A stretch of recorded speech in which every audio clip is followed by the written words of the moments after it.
In today's video, we're going to be discussing pitching, and I'm going to share with you a real simple concept to improve your strike straight away. Make sure you check out this video.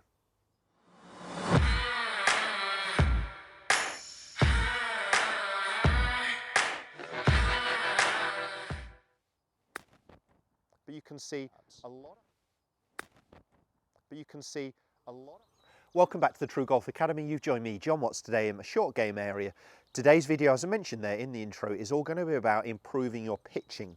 Now I'm going to share with you one drill, but it's actually going to have multiple uses. So whether you are someone who is struggling with a lower flight, struggling with a poor contact, this is really going to help you, and I'm going to discuss perhaps the top 3 reasons why golfers struggle with their pitching. But as I said, this one exercise is actually going to help all 3 of those. If you're new to my channel, you haven't already, please do consider subscribing.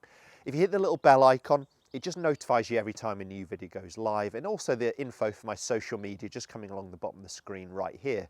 So pitching, now for me, a lot of golfers do get confused on the difference between chipping and pitching. For me, a chip and run is I'm not flying the ball more than about 10 yards.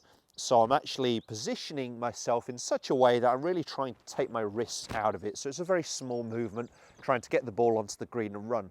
Well, here I'm facing a shot. If I'm going towards the top back pin there, the top left pin of around 30 yards, I want to fly the ball just a little bit shy of 25. So I can't chip and run this. I'm having to elevate the ball. I'm also having to elevate the ball because the amount of rough and water in this case to fly over. So why do golfers struggle when they're pitching? I'm going to go on to perhaps the main reasons I see. So I often see golfers leaning back, so their pressure is moving away from the target as they're coming into impact zone. Sometimes that comes about because they are trying to push their hands so far forwards, the upper body ends up tilting back away from the target. So we tend to see this sort of movement where the pressure's going back, but the hands are trying to go forwards, and they'll struggle just getting the low point consistent from there. If they do manage to strike it, they'll generally flight that ball quite low with their hands that far forwards. They'll tend to dig too much. The other thing I tend to see is a real sinking down towards the golf ball.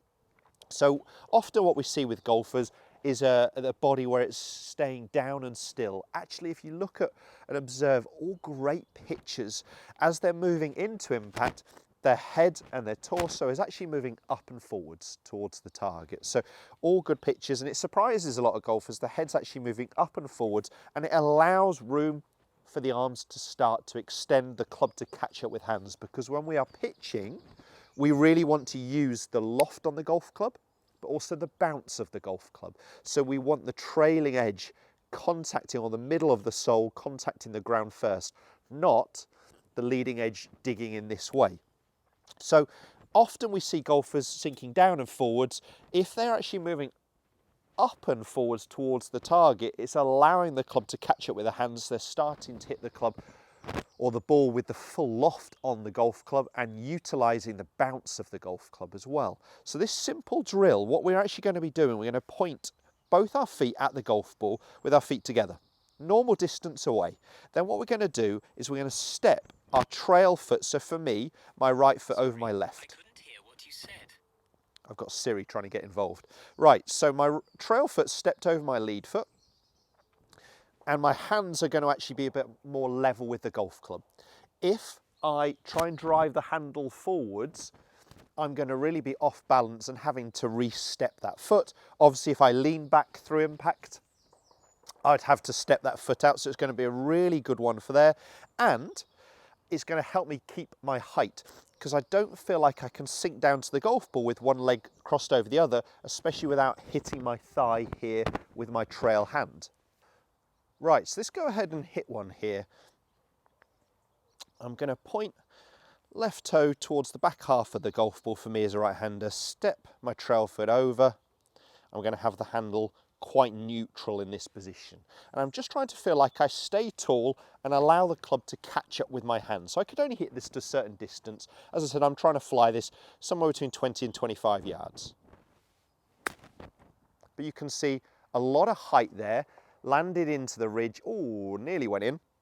Very, very shallow divot. I had to keep my height. I had to feel like I throw the club. Now, we may end up looking a little bit strange on the way through, but what this is trying to improve is impact. What we don't want to impact is the hands leading a long way forwards, digging big divots, de-lofting the golf club.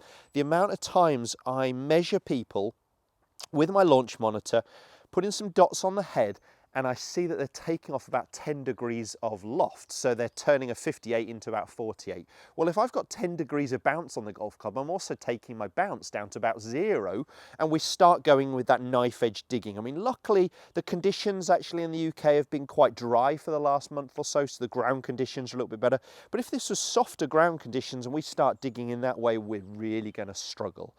As I said, the other thing I tend to see with golfers is this sinking down towards the golf ball. So for me, it feels like I've got to stay tall when I do this exercise and allow the club to catch up with the hands. I wouldn't try and fly the ball much further than I am here. So perhaps this is one for your sort of 10, 15, 20 yard pitch shots in terms of this method when you're trying this as a training drill.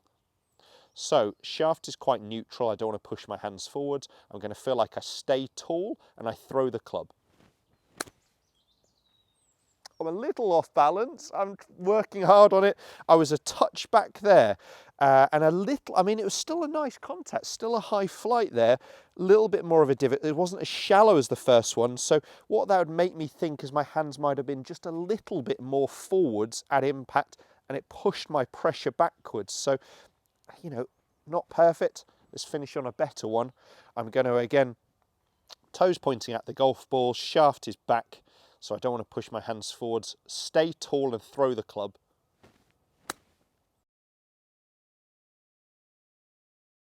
Although that's going to come up short, that was a lovely contact, really shallow again, and it's only a couple of yards short.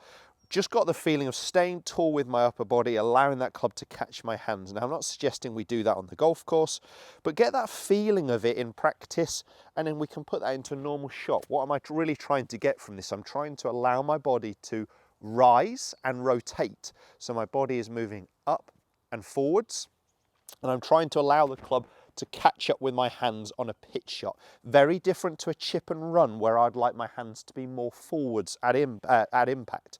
So I'm going to go for a normal setup. For me as a normal setup, I've got the ball just a little bit forwards of centre. My sternum is over the ball, but my handle is back. So the end of the club is about my belly button. I'm going to get that same feeling of extending my body and throwing the club. Maybe, again, another yard short or so. Got to that top tier, landed about a yard short of where I wanted. Again, nice shallow divot. Definitely got that feeling of allowing my body to rise.